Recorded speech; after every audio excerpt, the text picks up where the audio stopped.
chicken. That's their conception of what a state would be. And that's essentially the conception that Obama has adopted. For 35 years, the United States has almost unilaterally barred a diplomatic negotiated settlement of the Israel-Palestine conflict along lines that are well known and in fact accepted by virtually the entire world. It's an overwhelming international consensus.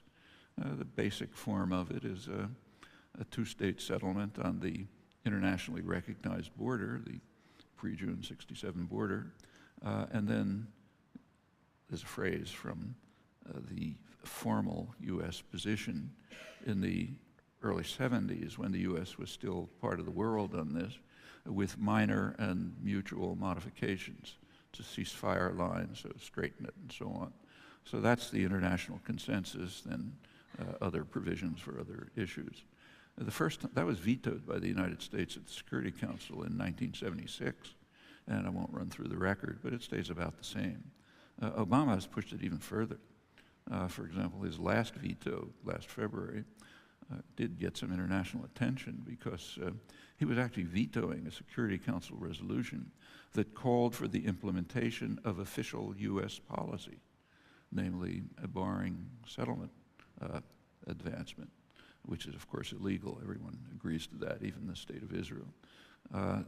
That was pretty extreme, so it got some notice.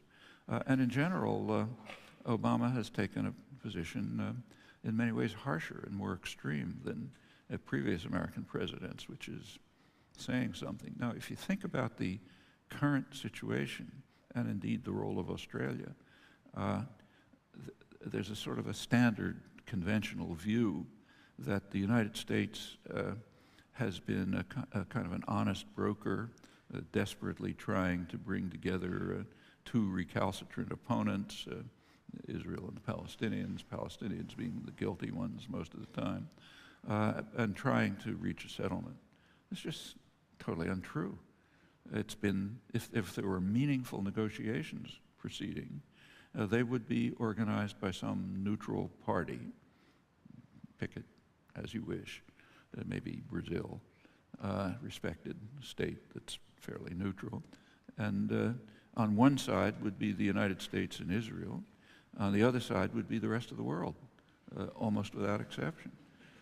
Well, the United States and its allies don't want honest negotiations. They want negotiations which meet a variety of crucial preconditions. Now again, the conventional view is the Palestinians are asking for preconditions and Israel wants just negotiations, and of course the U.S. is neutral. But if you look at it closely, it's the U.S. and Israel who are imposing strict preconditions, and important ones. One is that it has to be run by the United States.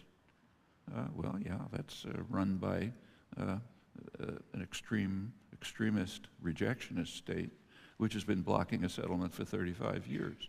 So that's precondition one. Second precondition is that Israel must have the right to continue expanding settlements.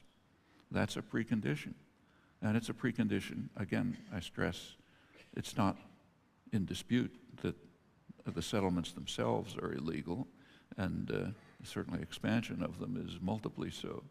Expansion in what's called Jerusalem, vastly